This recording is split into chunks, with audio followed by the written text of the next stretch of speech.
Good evening. Hey, everybody. Please hit the like button, all you guys that are already in here. Hey, Brent. It'll help notifications go to people because this is kind of a pop in live chat today. We are Penn State. We're going to give it a couple minutes so that Chris can do his Rain Man and watch where all of you guys are coming in from. You know how much he loves to do that. And before we start getting into questions. Motor City.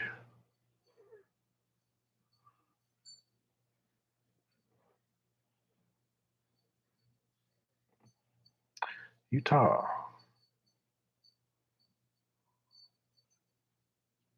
Great state of Texas, Rio Albuquerque. Grande Valley. I want to take my kids around and show them more parts of Texas. I feel like we've, with Houston, you get jaded because there's so much here. I want to take them to go to the Guadalupe. Scottsdale. Okay, UK. Yes, he does have the lights a little on, like he's about to inform I'm about to do an interrogation on Appleton, somebody. Wisconsin. My great aunt and her family lived there. In fact, you would know who she was because she was famous for making the school lunches there the best of the city, or best of the the best in the state. Of course, that goes back quite a few years, but she made a big difference in the schools or the kitchens. Yeah, now they just Victor, New York. go from freezer to oven, lines like you don't believe. or microwave, I should say.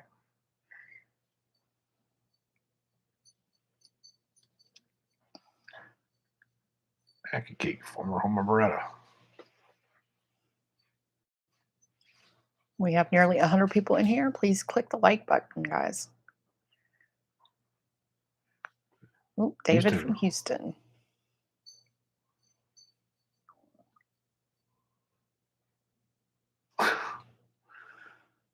Sorry, we're not really in much of the room here to get really good lighting.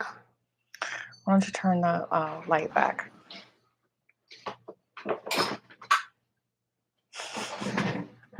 See, my office actually probably works better. Even though he says my setup isn't as, tactically friendly. Thank you, Kyle. Can't make everybody happy. That is life. All right, guys, thank you so much for joining us tonight. If you would like to donate to the channel, get your question a guaranteed response and get it priority over all the other questions coming in, you can do that by doing the super chat function, which is the $sign. Or if you would just like to donate to the channel, your money goes straight to keeping SAS up and going and making the content that we do. We will have a new video out tomorrow. I think I made it live for 10 a.m. We can talk about that later because Chris will probably want to talk more in detail about it. And otherwise, I'll just say a manufacturer name and throw that out there. Our preferred method of donation is DonorBox. That link is on smallarmsolutions.com. You can use that link anytime during the chat. I'm also, as soon as I can get Chris's computer to work past a snail's pace, I'll drop that into the chat line for you guys too. You can use it throughout the chat. Yeah, because his computer's giving me hell. That's our preferred method of donation, just because Google takes 30% of your dollars and DonorBox only takes 3%. So more money goes to SAS and making videos and content. So, and I got a video to tell you. I'm still giving them the rundown, Chris. So I haven't done this in a while, and you're already interrupting me. So preferred method is DonorBox. You don't have to pay to get your question asked and answered. We will try to get through as much, if not all, of your questions tonight. We are going to start off. Well, you want to say something first? Yes. Okay, let him say something first. There's been a lot of requests for crime series videos. I've got one that we're going to be putting together here that I think you guys are going to find absolutely awesome. 2010, I was called when I was working for Colt to Colombia, the country of Colombia, to do some intelligence work with the Colombian government. They caught 200 firearms, all M16 types. They were on their way to the FARC. and they wanted somebody to come down and identify if they were actual Colt firearms or not. So I went down there and looked at over 200 firearms, and I took pictures of about 20 or 25 of them, and 90% of them had nothing to do with Colt whatsoever. They were complete laser etched, and this is even pre doing the 80%.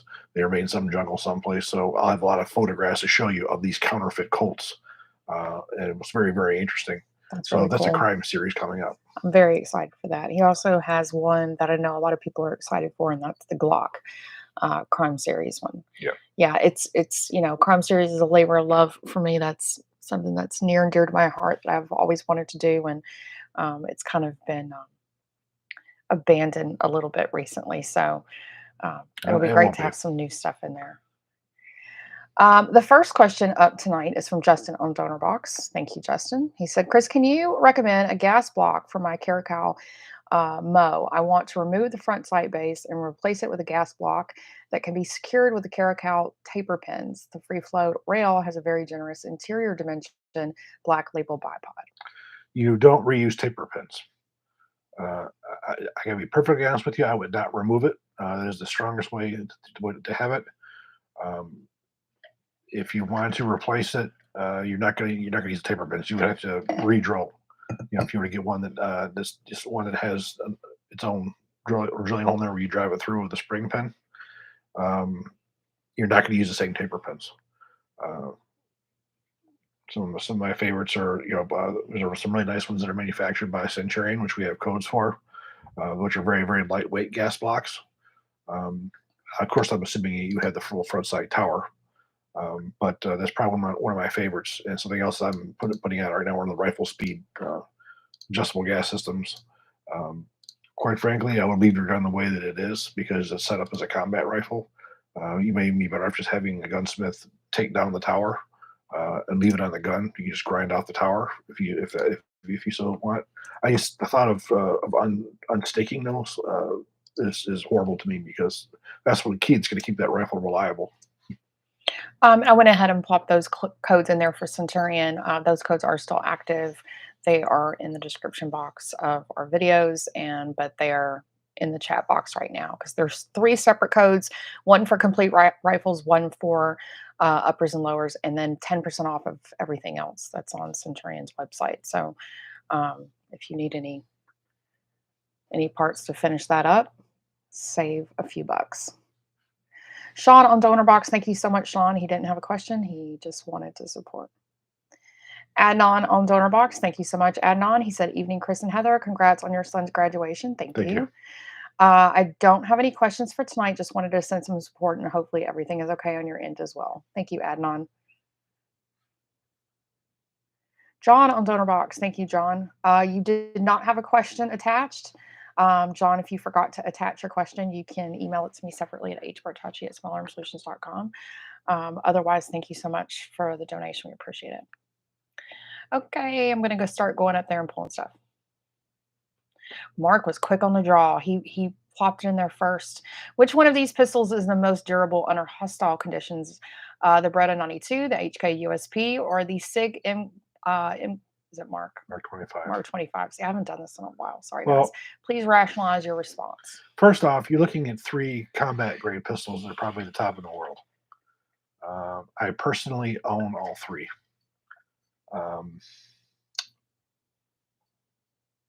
For durability, I would have to go with the USP because of the fact that it takes kind of all kinds of plus P ammunition. Reliability, I would go with the Beretta. For as far as being comfortable to shoot, the Beretta. More modern, obviously the USP. Nothing wrong with the Mark 25 either. The Mark 25 just being a SIG P226, which is another again proven gun. I mean, all 3 of the guns you have there are proven military guns. There's been more Beretta 92s produced than either one of those other ones, which certainly says something. But I don't know if I had to choose between those. I probably would go with the Beretta myself. I'm just a I'm just a M92 or M9 fan myself. And the USP would come in a real AR 308 rifle. well. those are secured in a couple ways. At Colt, we would insert the rubber bumper and then drill and pin it. They're really not meant to come apart. I can't imagine what you'd want to change in one, anyways. But literally, you could, you know, basically you remove it, use a vise and pull it out, but you're probably going to damage the bumper. You're going to need a new bumper. Um, I don't know what the end you're trying to accomplish by doing this. There's other buffers that are made that'll do anything probably you could want them to do. Dylan on Donor Box. Hey, Dylan. He said, "Hey, Chris and Heather, I miss you guys a lot. I'm still on Patreon, but my new job has been really busy. Chris, what is your current state of the industry? ATF is closing two of my favorite local shops." Well, I guess I'll make another announcement here, which Yeah. I hate to do. We have been supported by Brandon over at the gun room for the last 3 years. And Brandon is closing up his shop on the 1st. And the reason why Brandon is closing up his shop is he's been around for 9 years. He supplies pretty much most of Montgomery County Sheriff's, our Houston PD, most And of he's the a police surrounding. officer He's a himself. full-time police officer himself, and he runs the shop out of his home. Well, ATF came and said that you can't run it out of your home if you want to have a a brick and mortar. We'll leave your license. If not, you can't. Brandon fought the good fight and he lost. And in his position, he can't certainly justify or afford to get a small shop, and he has no way where he can complete hours, put hours up. So I'm losing my FFL, and I have to try to find somebody else here in Houston who will work with me. And that is horrible. Brandon has been awesome to us. He will be missed sorely. I'm sure me and him are still friends. But yeah, ATF is shutting down everybody who does not have brick and mortar. Their whole goal is to basically make it very difficult for you to get the license and to maintain it. And it's basically going to be only for large shops. And large shops are a problem because, again, that's where you get all your high prices and stuff. You don't spread anything out. Very, very sad. Yeah, it is, and it's certainly been his that shop that he has. That's, you can definitely tell that that's his passion. So Yeah, he was sick when it's he had to do it. He didn't yeah, want to get rid of it. no. So thank you, Brandon, from Absolutely. the gun room, for doing everything you've done for us and for everybody For the else. police and everybody else. Yeah. He also helped my friend Henry over at 9 Hole Review. So there's two content creators that he fully supported for us to be able to do our jobs. Because obviously, if we had to pay for our transfers, neither one of us could have our channels, because you're looking at more money to do the transfers than you do to make on the video. So without having somebody who supported us and enjoyed our content and what we contributed, we just physically wouldn't be able to do it. So both me and Henry are on the hunt now for a new FFL. So if you're an FFL in the Houston area and you want to be our FFL, Yes, please let me know. We're in need. We're in need. you of one can right email me at hbartachi@smallarmsolutions.com, and we would be very now. appreciative. We would sponsor. We would do whatever we needed to do to get UFFL to help us out. Mark on Donor Box. Thank you, Mark. What is your opinion of Strike Industries products? I have a few of their components on my Colt AR. Love the rubber grip. Well, the products of Strike Industries that I am most familiar with are their ejection port dust covers, which I do like.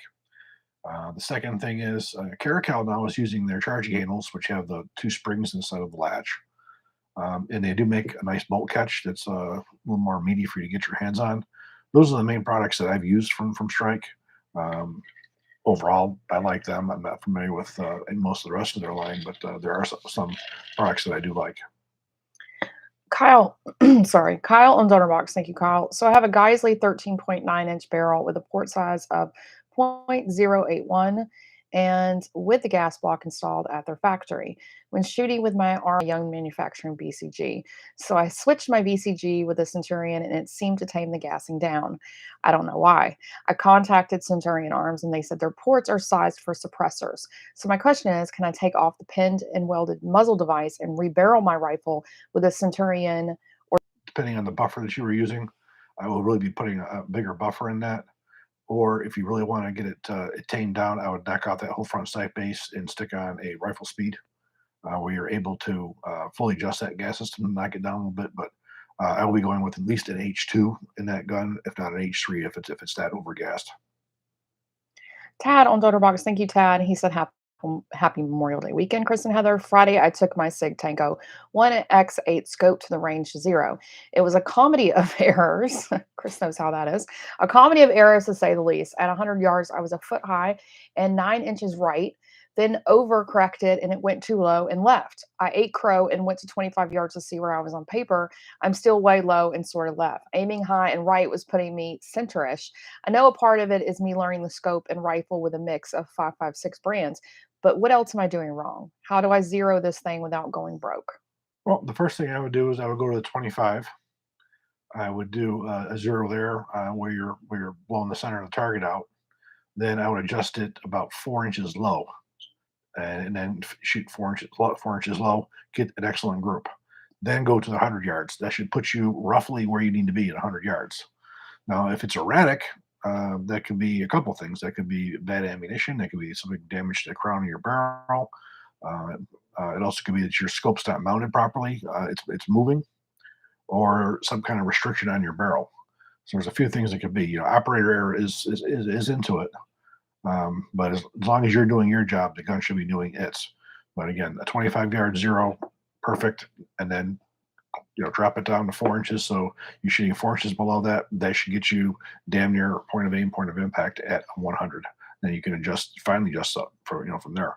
But if it's still pulling all over the place, you The question before this one. I have a box open right now, a post about submitting questions. If you're at the $5 and up level, I'm going to be doing monthly Q&As for Patreon members at that level. So you can just submit your questions.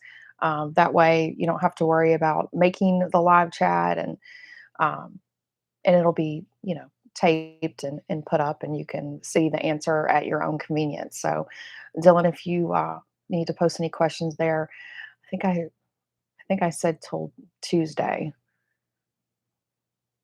that you could submit. But if you're not on Patreon, you should be.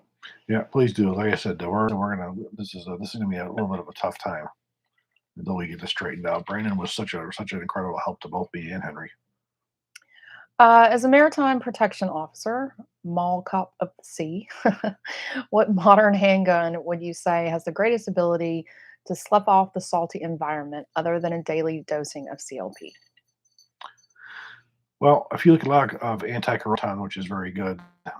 Also, you can look at some of the stainless steel type guns. Any of your military grade guns should be fine, but in salt water, you are still going to need to get some G96 and wipe the things down. It's just the way that it is. Salt water is very very it's corrosive. But if you get a good military grade gun, Beretta, Sig, HK, that have maritime type finishes on it, which is part of the mil spec they have to adhere to, you should be fine. But again, salt water, salt water. Make sure you wipe down the squirt and the screws. Make sure you wipe down the barrel. You get like a Beretta where you have a chrome plated barrel, which is even still a benefit. Dave from DonorBox, he said, I've learned a lot from your channel. Thank you. Thank you so much, Thank you. Dave. I'm getting a 13.9 mid length. What buffer would be good to run? And I hope you guys are doing well and congrats on your son's graduation. Thank you. Well, it's not the gas system length so much. It's the type of barrel that you have. If it's a heavy barrel or if it's a lighter weight barrel, I definitely would say an H at minimum. And if you're still getting overgassed at that, you could go to an H2. That's as far as Form of their, I don't know if I can say that, scythe Sith. right here. Sith. Well, I haven't heard about it, but I know Templar See? Precision is been doing work on this for quite some time. I have to admit, I contacted Templar when I did my latest review I did on the ACR. I was trying to get parts from him, and I couldn't at the time because I wanted to show what he was doing. So he's a nice enough guy, but I wanted to include him in the video. He just never get anything to me. So, but it looks like he does very nice work. We love a good troll account. It's like it brings back memories. This girl literally subscribed, waited the 5 minutes so that she could come in and go, "Are you promoting guns? They should be banned." She needs to find a good activity for her Sunday Yes. night. Yeah, it has been a while because once I clicked that you have to be subscribed for at least 5 minutes to be able to post anything. That usually, will get rid of them. But that is a canted front sight on an AR-15. What Colt gunsmith do you recommend for this job besides specialized armament? He's the guy that I would go to if you want it done right. Quite frankly, if that was mine, I'll probably end up knocking. If this is Colt, it needs to go back to Colt for it to have them take care of it if it's canted, and it shouldn't be, because the fixture that they have does everything in the world to guarantee that it doesn't. All I can say is this must be one of Colt's subcontracted barrels, but something like that, I would not have a gunsmith do. It would go back to Colt. Colt, Ken's probably one of the best guys that I know of because he has his own fixture setup where he can do that. He re-drills and uses the larger taper pins to fix, but really that should go back to Colt unless you don't want that front sight base. And if that's the case, I would knock it off there and I would put on a different gas block, but let them fix their own problem. That's how long it would take, because we haven't really seen too much change in Colt since CZ took over. I recently found an old retro style, slick style carry handle upper with Anchor Harvey forge mark. Would you happen to know why it also has a raised A3 marking above the ejection port? A3. And A is usually Aniston. It's A-3, it says too. A's have Brett asked that if is this actually a Colt part? Usually the A's stand for Aniston, meaning it's been overhauled. But if Brett's here, that's a good question for him. H2 or H3 buffer for suppressed LE 6920 carbine gas system to try and tame it. H2, H3. There's no situation where that should be used with any normal barrels. The H3 was developed specifically by Colt for their IAR, which was a extremely heavy 16-inch barrel, and it was used to prevent bolt carrier bounce. H3, you have no issue. There's nothing you should be using H3 in 5.56. What do you think of the 38 Super as a cartridge? I don't have any, and I don't think I ever would because I'm not a Colt guy. Where usually would have a Colt gun that shot that. I think if you're interested in that kind of power, 10 millimeter would be good for you, or 57 Sig. But it's an older one. There's certainly got its fans out there, but it's just it's outdated. For me, for mainstream use, anyways. Has anyone outside of the special ops community had problems with pencil profile barrels? Yes. The pencil profile barrels on M16A1s did quite well. However, once we started getting into the carbines, there were problems. We started getting into even the M4 weight barrels were problems. The original M4 barrels were known to overheated combat. We're talking about hundreds of rounds in full auto. The barrels were too thin. They weren't those barrels weren't designed for combat use. They were designed more for rear echelon use, which is why the SOCOM barrel came out. The SOCOM barrel, when it came out with its profile, turned the M4A1 into to be a line infantry rifle. It doesn't take much for that to overheat in combat because it is a thin barrel where the M4A1s don't. So just a little bit of history on that. But the thinner barrels on the A1s, they did go hook off. They did cook off. But most of the time they were used in combat. They were using in combat. They were using combat constant use. Excuse me. They were in constant use. So you wouldn't even notice the cook off because you're burning through ammo so fast. But for as far as the failure points are concerned, yeah, they tend to fail a lot quicker too. An M4 will fail at 450 rounds of full auto fire consistent, where a SOCOM will go over 940 before that barrel will actually go on the same test. Probably a little more info than you were looking for.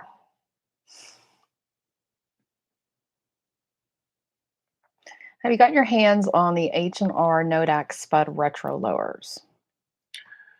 The only Nodak lowers that I've got access to was the XM16E1, which I have, and then several of their AK lowers. The H&R, I had contacted Josiah over PSA about trying to get my hands on some of the new H&R guns to review, and he says they're not available to review at the moment, and probably looking at months before I could potentially see one. Geisley Super Duty rifle uses a gas length between a mid and rifle. Have you reviewed and your thoughts? Oh, I've reviewed the guys. The Geiser rifle's fine. You know, mid length to rifle length is much better than using a carbine length. For a 16-inch barrel, you know, I would absolutely want a mid length. Um, you know, 18-inch barrel, uses a rifle length. So the SOCOM barrel, longer the gas tube, the better. LMT MWS, LWRCI, Reaper, or Scar? Well, let's just say I own two of the three. I own the LMT and I own the Scar. I do not own the Reaper. I just did a video on the Reaper. Um, it's a very, very nice gun for its cost. You know, I tend to always go back to LMT because for the cost that they are, what additionally that you get, I still always go back to LMT. And he's got some new stuff out right now that looks like it's supposed to be awesome. Again, I can't get a hold of any of this stuff, but he's got a lot of new cool stuff. He's gotten rid of all of his carbine length gas systems and gone to full size on his 14.5 inches and all that stuff. He's doing a lot of really cool stuff. Hi, Chris. Who makes the absolute best full bolt carrier group for gas block? Well, the carrier isn't the problem. I would get my hands on an LMT enhanced bolt, that's for sure. So I'm just going to take the pounding of that. Um, the carrier itself, any good mil spec carrier would work, but bolt in 11.5 inch, you're gonna want something with a good extractor on it. So I would say I'd go with the LMT bolt if you can find one.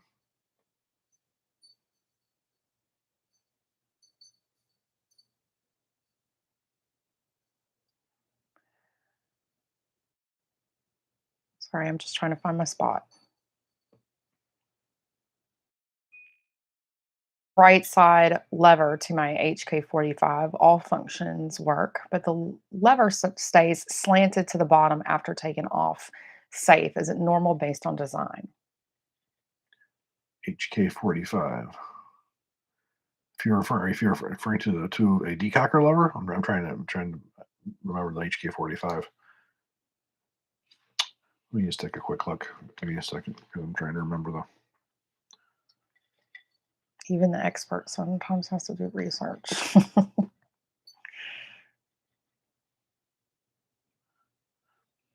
The lever. The only time it should be fully down is when it's in the decock position. Um, I do believe that would bounce back up for as far as safe, your safety is concerned. It should be decocker all the way down, and then should pop up to safety off, and then flip up for safety on. That's the way that should work. Did I do this one? Yes, Okay. What is your opinion on the it's pistol brace ban? it's absolutely stupid. It's ATF again overstepping their bounds. ATF is trying to go after the largest gun confiscation in this country's history. This is just more ATF overstepping, and they need to be put back in their place. I don't usually talk about politics on here, for any number of reasons, but I will tell you that I will honestly tell you I don't own one firearm that has a pistol brace. I don't have it. I generally SBR things. But the reality is that was a legal device. You can't just go around and change your a paint on it. It's just like these like the bump stocks and all that stuff that ATF had already approved because they're not machine guns. There's a specific definition for machine gun, and now they're redefining it. As they go along, and that's a problem. Nobody should be doing any kind of bans like that without Congress being involved. So yeah, I have a real problem with it overall. It's a complete you know it's a complete stop on your Second Amendment rights. What do you think of the new PSA H&R Retro Series? Amazing that they're bringing back U.S. Army and Air Force versions of the M16. It is. I've been trying to get my hands on I spoke earlier about getting a hold of Josiah, trying to get some sent out to me, and he's telling me he's months out from being able to get me anything to look at.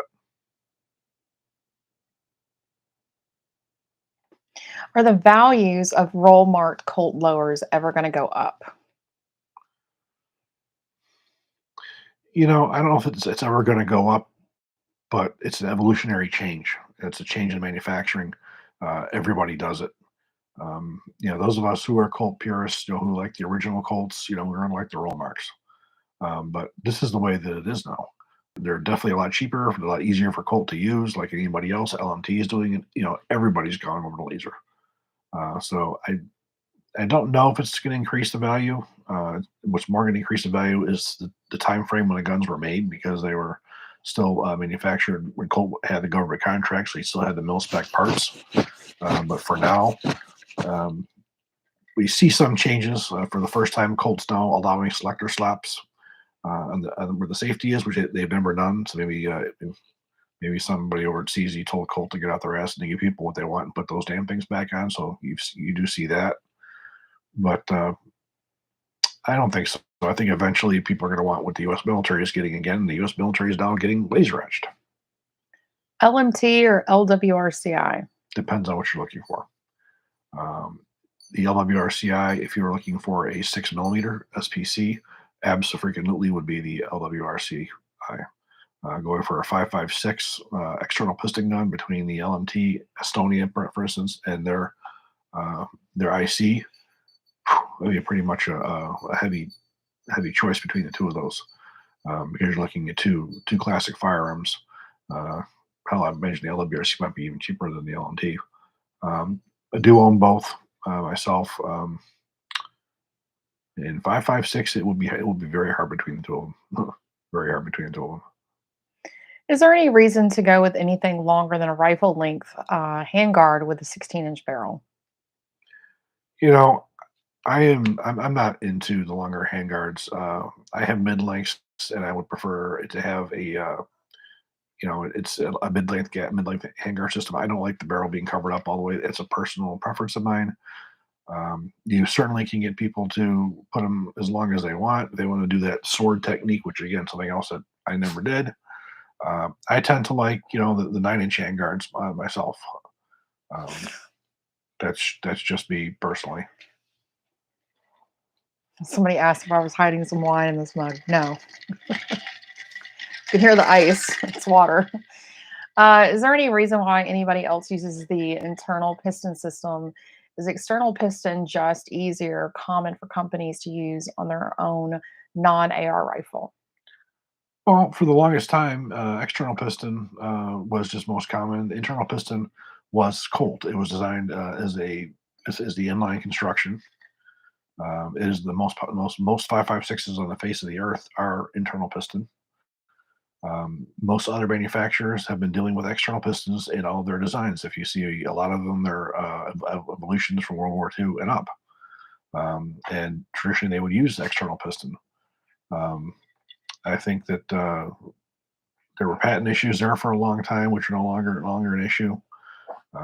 There are some companies who mess around a little bit with Stop. using internal piston systems, but I think if you want an internal piston, you buy an M16 or an M4. There's nothing else out there you need to buy. Uh, it's just as simple as that. Did you ever do a review of the SCAR 20s? Do you ever plan on it? Just picked one up to complete the family, and man, it shoots great. I have great difficulty getting things out of FM.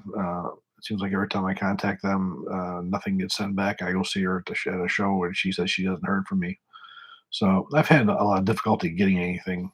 You will be getting a video that's been requested. It's going to be the SCAR versus the XCR, XCR heavy. So we're going to be doing that. We're going to be doing some shooting tomorrow and get you a video comparing those two. And it's going to be interesting. Sorry if you hear the growling down here. It's a very needy dog that's trying to get my attention. Why are Colt C7 uppers field sights with shell deflectors only seen with carbine barrels? Did Colt ever sell full-length rifle uppers in this configuration to the U.S. military or commercially? Oh, absolutely. My AR-15A2 Sporter 2 has the C7 type upper. They had several full autos that they had that were based off of the C7 that Colt manufactured with that. I have a carbine, an AR-15A2 government carbine that is set up with that. There wasn't an LE version. So, oh yeah, absolutely. The Colt made quite a few. I want to get a Robinson Arms XCRM 4308 and 6.5 Creed. Is that a good buy or get something else? Also, your channel is awesome and I look forward to each video. Thank you, Well, James. oddly enough, I'm going to be testing that gun, but I have both barrels, 6.5 Creedmoor and 308. They can be tested in 308, but it's an excellent rifle in that caliber as well. They shoot very well. Um, the only thing about the 6.5 Creedmoor is the ammo cost.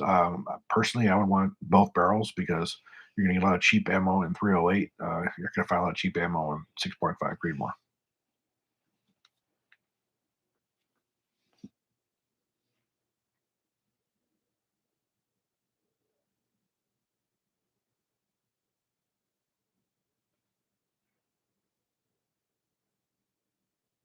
I've heard the expansion chamber action in the internal piston helps reduce the force as the locking lugs compared to external piston. Not sure if that is true or not. The internal piston, the way that it works, it evenly creates a hammer-like blow in the back of the bolt, and that's what brings it back. Where your expansion chamber is in front of your piston on your long stroke, and you have a rod that's impacting the bolt carrier, which is what drives it rearward, and it's also what causes that lot of damage to the receiver from that violent strike, where the cam pin goes into the cam pin slot. The internal piston is a much smoother way that it operates. It goes directly in line. You don't have as much force as you do with you have external piston guns. Thank God that you add hand motions in there because it just, helps with the class, right? Yeah, I'm Italian. uh, I use my hands. Mark, I like his question. He's like, any response back from the company BCM on doing a review, or are they still being rude and disrespectful? To be honest with you, I haven't tried for about a year and a half. Every time I would call and talk to Eric. You'd always tell me Mr. Buffoni there wasn't interested. There was always a problem. It's one of these things that you know eventually you got to give up. I pretty much have given up on BCM trying to get any of their gear. Um, there are companies out there that unless you have X amount of subscribers, they won't even talk to you. And he tends to like the ones that are a million plus. And we're starting to lock in on 100,000. Maybe after 100,000, we'll get a little bit more looked at. But it seems to be some of these companies only want to deal with these really big high numbers. Glock's another one. Glock doesn't even talk to me anymore. I did some work for them at one point. They were great. Now all of a sudden they were gone. So Glock won't send me anything new or old for me to do because I just don't have numbers. In fact, their marketing person said we didn't fit into their marketing strategy. She said she liked to Love use. that. She said she liked to use me for really technical reviews. But the problem is you don't use me. I work for you guys and do what you guys want, not them. They're not paying me to do. I know that's what I was work. going to say too. Like it doesn't fit your marketing Yeah, strategy, which that's what I generally was is, told by Glock. yeah, And then becomes so a commercial. yeah, Yeah, I can't get nothing about Glock. we don't make In commercials. fact, I don't think Glock's gonna be very happy when I do that crime video. I love to piss them off It's too. not because again, it's gonna be. I I'm trying to love think. to I'm trying piss to them think of off. the I live name. for it. It's the gun of the. It's a gun of the. It's a gun of the law and gun of the evil at the same time. The Glock pistol has no master. Every video that we have made circulates there. Yeah. Well, I'm sure a lot of you guys have known from my videos that you knew I was a big Glock guy, and now I'm a big Sig guy. And there's been a lot of reasons for that. A lot of it has to do with just the guns themselves after getting my own trigger time on them. There are Well, it just also shows what you're really interested in and where, yeah. what's the best out there. And that's always changing because there's always new stuff. I'm not a brand loyalist. I'm not loyal to a brand. I'm loyal to whatever is best, and I'm willing to change in a heartbeat. I just changed my defense ammunition. Some people here are still want to question it, which is fine. After doing the testing we did on the tumble on impact, that was better than the other ones that I were carrying. It was better than anything that I saw for as far as terminal, as well as having the penetration at the same time. It did best of all worlds. So here's a guy who was carrying federal HST for years, and now I'm switching over to this new concept bullet because it works much better. So be it. There's a guy wanting to know if you have any plans on reviewing Bull Armory. Never really thought about it, to be honest. I can't say that I ever really thought about doing it. Put it on the list. Is Did we do is cold hammer forged barrel chrome line for 308? Good. Yeah, I think we did that one. No. We didn't do that one? No. Is cold hammer forged barrel chrome line for 308? Is it good for an AR-10? It depends on what you're looking for. If you're looking for an assault rifle or a combat rifle, absolutely the chrome is awesome. If you're looking for more of a precision rifle, you want to go with the 416 stainless steel. The Carl Lewis offers as a stainless steel barrel or anybody else, because the match barrels generally are not going to be chrome lined because chrome can affect your accuracy. The chrome plated barrel is going to give you 3 times the barrel life of the other one.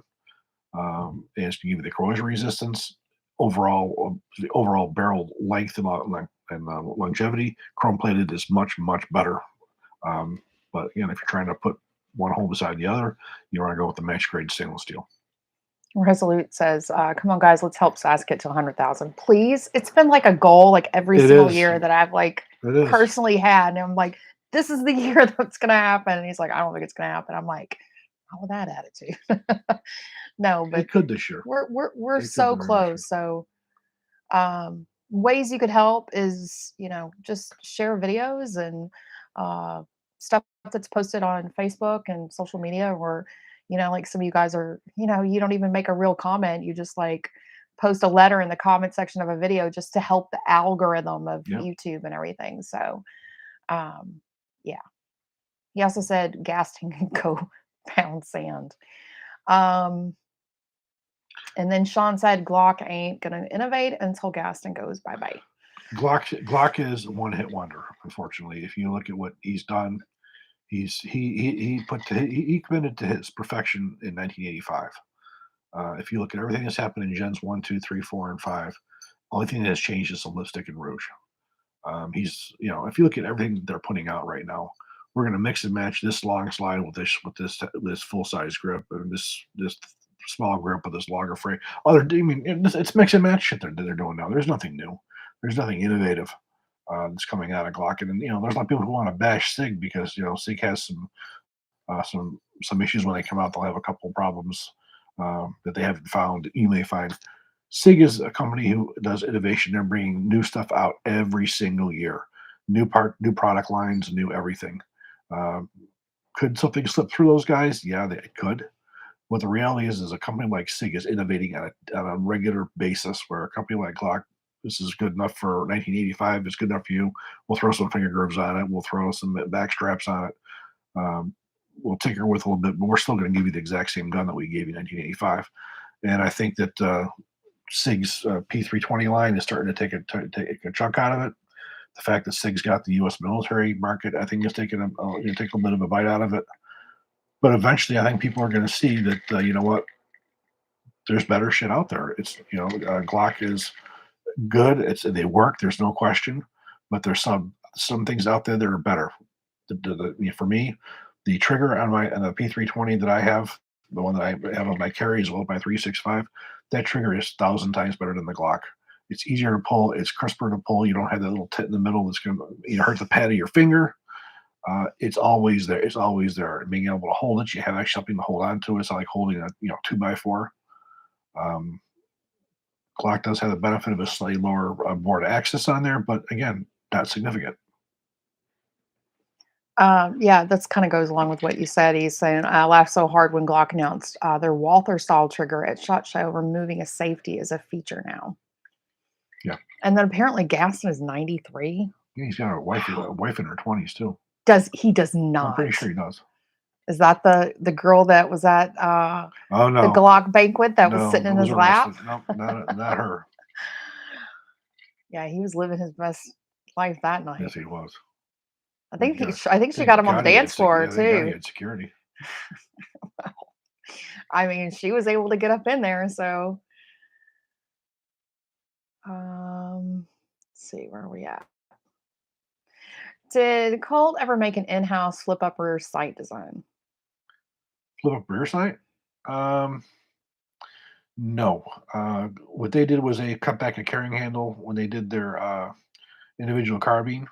Um, all their backup sights after that came from Knights or Matek or whoever else that they would buy it. No, they did a front sight, which you see on the 6940 series, the LE 901 series, CK 901. But as far as rear is concerned, Colt never did one. They put their name on a couple of them, just for marketing purposes, or laser grip. I think they were made by Troy, but I don't believe Colt has ever made their own backup rear sight. Have you heard about the barrel bending issues on the MCX platform? Should I be concerned if I have a Virtus? Well, unless you are smacking it up against a tree or Jesus. doing something that you shouldn't be, it will not be a problem. I have an MCX and I have a new spear light, and those guns shoot absolutely gorgeous. Uh, Even if I was to take them out on a camping trip and they may drop once in a while, that's not going to hurt them. You literally have to abuse the hell out of these things for that to happen. No, I would not be concerned about that at all. Since Russian ammo is slowly drying up, do you think gas port sizes will shrink with time? Well, the problem with it is there is no real standard outside of what SAMI spec is. Most manufacturers in the United States are making for SAMI spec ammunition, which is so different from the Russian ammunition. If you look at AKs, their gas ports are like barn doors. So they just let everything in. They overwork themselves so they can work with this wide variety of ammunition. If you look at an AR that's chambered in that, you see a big difference between getting some good Dorma 760 by 39 or Federal or American Eagle or something like that. The guns shoot really, really nice, and then all of a sudden you put that other stuff, it sounds like Chinese fireworks. With the ammunition coming out and stopping coming from Russia, you're getting more of a European and American made that is made to a SAMI spec. It won't be necessary to have as much of a gas port, and you'd be able to suppress the guns without having a gas valve on them. Like an AK, you would be able to suppress that because the thing is so overpressure that it doesn't work. That's why if you've gone through any of my videos, you saw that I work with a gentleman in the Ukraine in developing a gas valve for an AK so you could use it suppressed. And that was to work with the fact that they had that ammunition that's up and down and having the right settings. So, it would make a lot of sense once that ammunition dries up to start making it for U.S. made ammunition so it works right and proper. Should the military go with a 16-inch barrel over 14.5? Yeah, my opinion. I stated in that last video that you just saw when I did the SIG MCX Spearlight, I thought the new generation rifle should have been that gun chambered in 6.8 SPC. That would have been the ideal change for a battle rifle. You maintain your size, you maintain your ammunition that you can carry, you maintain your controllability. It's still a good assault rifle. It's still going to be good for normal combat ranges. Just so much. At some point, I'm going to have to do a review on the M7. I guess I don't have one to look at, but we can talk about it, and why I don't think it was a good idea and why I don't think it's going to last.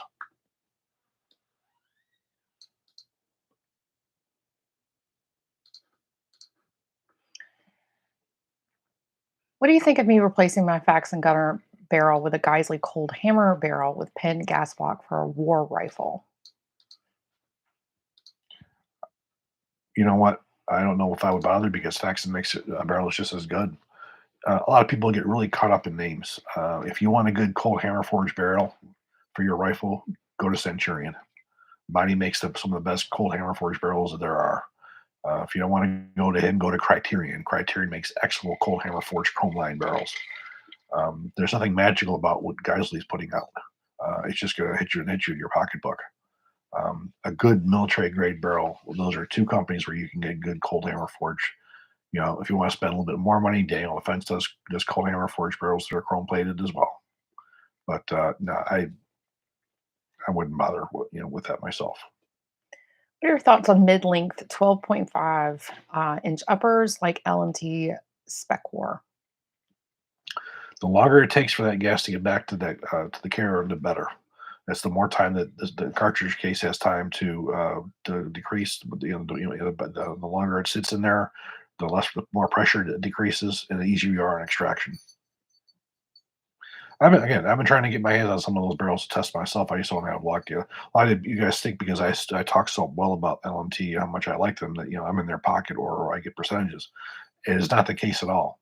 I get nothing from LMT. I've tried for over 3 years. Definitely don't. over 3 years to try to get new parts, new guns and stuff like that. I can't get a hold of it. I mean, I'm not gonna lie. I wish I had a check from LMT, But we don't. we don't get nothing. But I talk to you on base what I think is the best that's out there and why I Yeah. do, and that's where LMT comes up with. Yeah. Again, they don't want to send me anything. They for years at a time. So be it. Occasionally, I'll get something from one of you guys. You'll send to me and say, "Hey, here, look at this new spec war thing, or look at this new barrel." I had a request in last December that I got an email back from Joe there saying that, "Oh, I'm gonna try to get something before the end of the year," and I never saw anything. And I've been dying to get my hands on their mid-length 14.5-inch barrels and things along those lines. They have a new upper receiver for the 308 with a forward assist that was requested by a customer. I would have loved to have seen one of those. Some of the newer lightweight barrels for the 308. I mean, I didn't even ask them for guns. I asked them for parts. They say no. But again, when you ask me what I think the best stuff's out there, what I would take, that's it. Whether they're my biggest supporters or not. Yeah, and as much as I joke that I would like a check from them, which I wish I did have a check, but the whole reason why I wanted to start this channel was because he has a lot of really good information to share and his experience as a forensic scientist and working for all of these gun manufacturers all over the country and representing them all over the world. I wanted and then also as a writer, he would get so upset because they would force him to get them to buy and to advertise in the magazine. He would get so frustrating. Like, I wrote this amazing article on this company, and now they're like, we're not going to publish it unless you can get them to buy advertising. And so he would get really upset about it. And I was like, this is your way to like create videos that you want to make and that are honest. And so, as hard as it has been over the years without taking those sponsorships, I'm really proud of the way it's gone because we don't make commercials. We make actual educational, technical, historical videos that you can watch and you get 100% honesty from. And every single code that we have, which is like 6 codes, we have G97 targets. These are companies that you're gonna love, and everyone loves who has bought. I use that stuff every day when I'm shooting. So if ever you want to buy those things, that's a great way to support SAS. Also, hang on, Chris.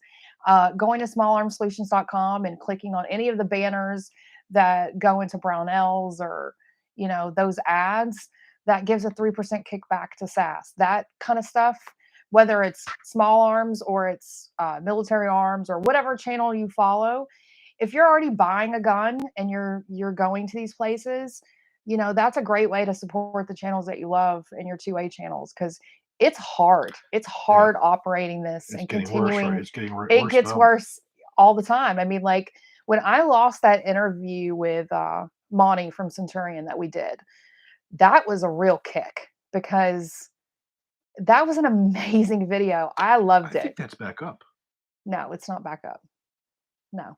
The appeal was denied. It's on Rumble though. Okay. So you guys that are on Rumble and using that, you can, that I did put it over there, as well as I've been trying to put all of our newer stuff over there as well. So I'll sort of give you an example of one of the things that really upset me. I was writing for Small Arms Review, and Facts and Firearms first came out with the ARAC.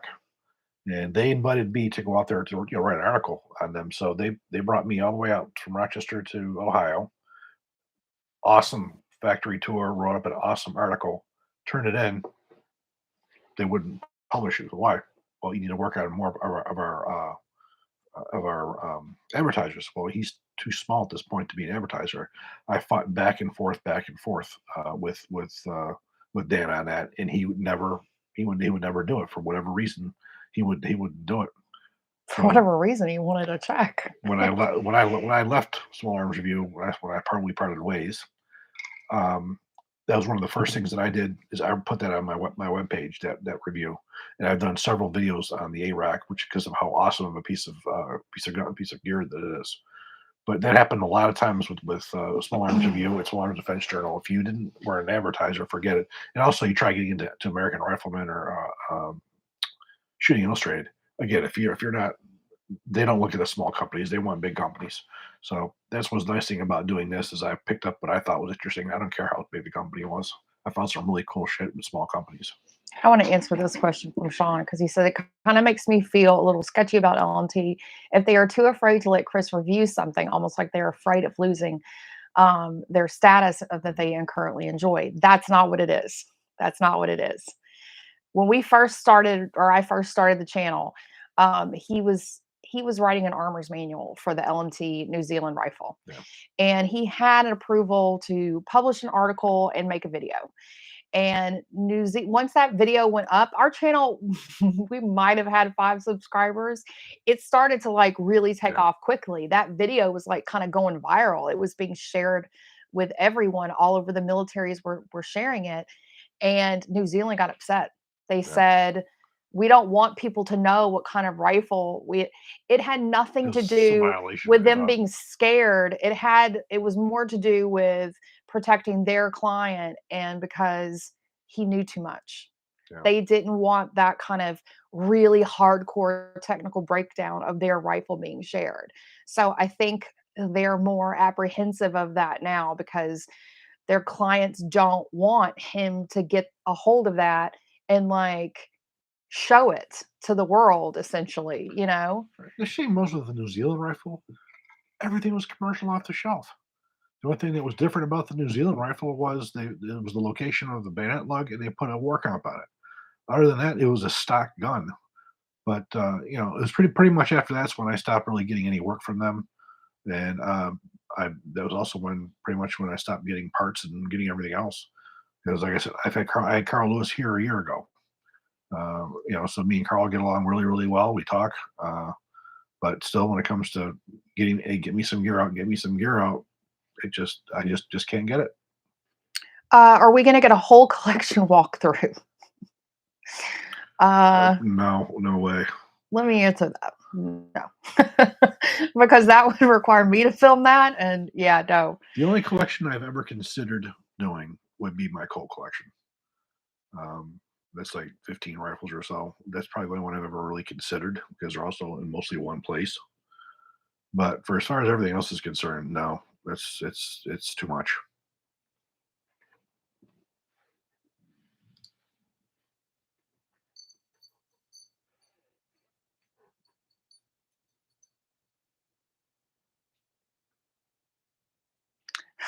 Will there be another volume of America's Rifle Book? Well, who knows? Well, I mean, I'm currently on his computer and I see version 3 like on the desktop, but you know, he started it a long time ago. Will he ever finish it? I mean, if I start whipping him and beating him, maybe. Yeah, I've been thinking a lot about it. You know, there's one of the things that I think about a lot is not having Colt support. Because that would be very difficult to not include them and then to get photographs. A lot of the photographs that are out there, they're owned by James Ripley and Larry Vickers, and I doubt unless they published a book that they would allow the use of their photos, and they're the only photos that exist of a lot of this stuff. It would be extremely difficult for someone like me to be able to do that. Um, the outline that I've got, you know, I have a big thing on external pistons. I got some stuff on some of the individual carbines. I got some stuff on some of the Canada stuff, some on accessories and markings and things like that. But to the extent of what I would want to do, you know, Colts would put a big break on that because there's. Sean says half a nip. That's what get him motivated. I'm not motivated with even half a nip, Sean. No, Chris needs a lot of like persuading and pushing to get him in the direction that he needs to get him to write Black Rifle, which is now, you know, America's Rifle. I had to convince him, and he had a lot of roadblocks then that he was very like. Well, it was, you know, you're looking but you can't already look at the challenges before you've even like started to face it. So you got to go in going, this is what I'm doing. I was like a 30-year-old guy who had never written a book before. No, you were younger than that. You were 27. 27? Yeah, because we published it when Sophia was born. So you had just turned 30 when she was born. Okay, so I contact Blake Stevens, who the hell are you? The guys who write for him are people who are expert writers. And here's a guy who maybe got his first publication in a magazine. So, coming in there as somebody who's a complete nobody, and then yeah, you can do it. And then you start to make contacts with people, and people are like, well, who the hell are you? While I'm writing this book, the only thing that helped me was the fact that they knew who Collector Grade Publication was. So it wasn't, and I think once they saw how passionate I was, that helped out a lot too. But they're like Raid Knight. Raid Knight was a perfect example of a door that wouldn't open. I had over 300 calls that his secretary Ginger took from me because I wanted to be able to get in to see his collection and to talk to him about stuff. And he is like, well, I don't know who the hell this guy is. I'm not going to bother with him. But of course, when the book was done and it was really big and went well, then there's a lot of people complaining that there was more stuff on Mark Westrom and Armalite and other things. Well, because Mark Westrom picked up the phone, so I was able to do more with him. The stuff that was done on Knights, thank God for Gary Johnston and a couple other guys, and the guys at Crane, because I got authorization from Crane to help me out. So I got the pictures and stuff from those guys, and in the end, yeah, no, Knights wasn't shown as much as they should have been, but you can only do with what I had. There was a lot of roadblocks that came into it, and they were hard, and I did get through them. And the book, when it was done, my only regret with Black Rifle was we did do it when I was younger, and it wasn't a finance book. We didn't have anybody who invested in it. Oh, you had me invested. Well, what I mean is to do travel and things like that. I would have liked to have gone to FN. I would like to have gone some other places and done some of those kinds of things, but it wasn't in the cards. I say that because he was 27 and I was 21, Yeah. and I was a legal secretary at that point and working nights and weekends to help the money that he needed to write that book. So because you do have to have money to do it. you have to have money to do anything. Yeah. Traveling, going to SHOT Shows, Yeah. to interview people. It's an extreme amount of work, and looking at what Black Rifle 3 would entail is significant, and to see that if it could be done, and if it could be done to your satisfaction, by not having certain companies assisting, that makes things a lot more difficult. I can tell you from my own place, like just getting the rights to Black Rifle and then coming up with, because we were forced to change the title contractually, and that America's Rifle, which I think is a great title too, absolutely.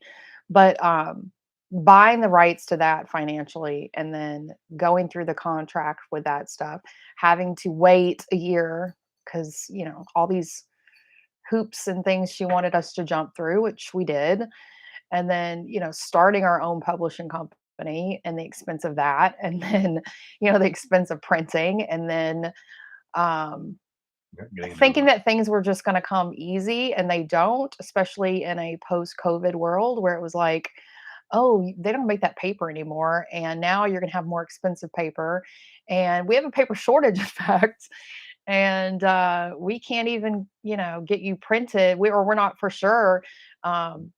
We have to find you paper. I was like, this is insane.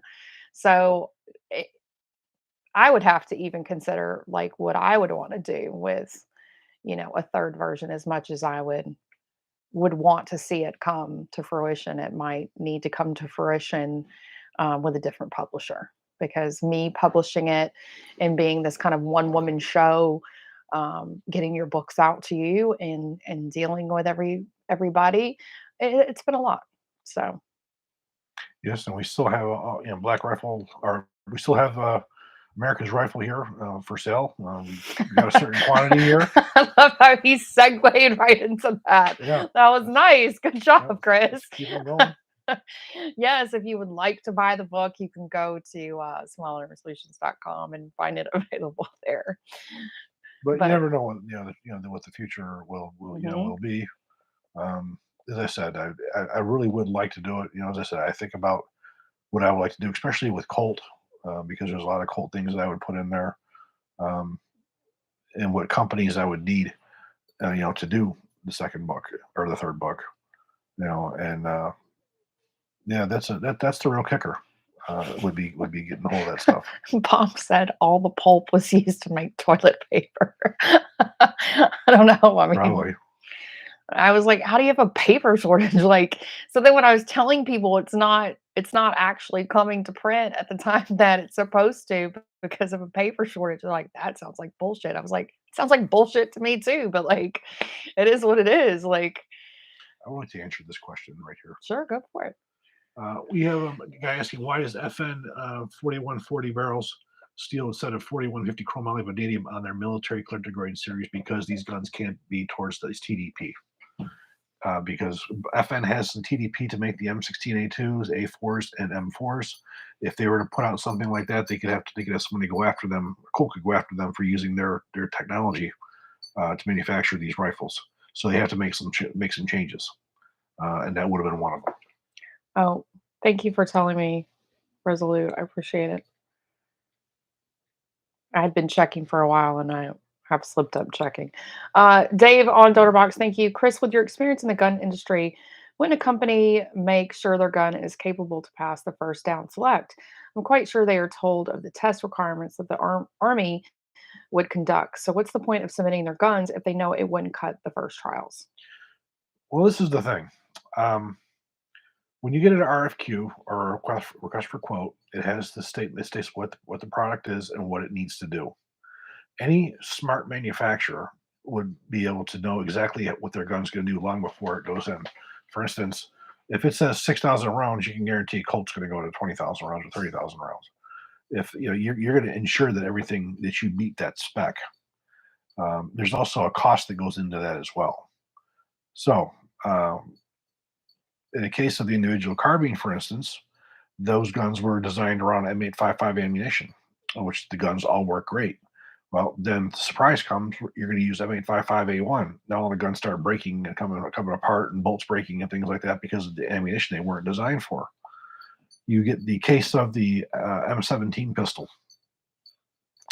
Case of the M17 pistols, it goes in and it goes through just this 12,000 round test like everybody else does. And you have two winners. First part of the test, which down select. Now you have a second phase of that, which is where it's the military criteria. That's where the metal meets the meat, right there. And then they skip that. They don't bother with it and go off of cost. And they buy a pistol that they don't even know if it would meet their specifications. So overall, any manufacturer should know how their product's going to be because they should duplicate the test. Because the testing is done by NATO protocol and it's all spelled out. This kind of sand, this kind of heat, this kind of salt water, this kind of mud. It's all spelled out. So if they're going to go into that, they should know how their gun's going to do in those tests. If not, it's just luck of the draw. Some people may say, well, I guess it's good enough, and throw it in. Then it gets its ass kicked. If you look at the individual carbine with Colt, I know what Colt went through. I know what LMT went through. And I know even what AdCore went through to make sure those guns were hitting the top. But again, nothing could hold up to M855A1 if they get it. They give them. Thank you so much, 88 Magnum. Well, guys, I think I'm going to shut it down. Thank you so much for joining us. Hope you have an amazing Memorial Day weekend. Stay safe, have fun, drink responsibly. Thank you very much. We'll talk to you soon.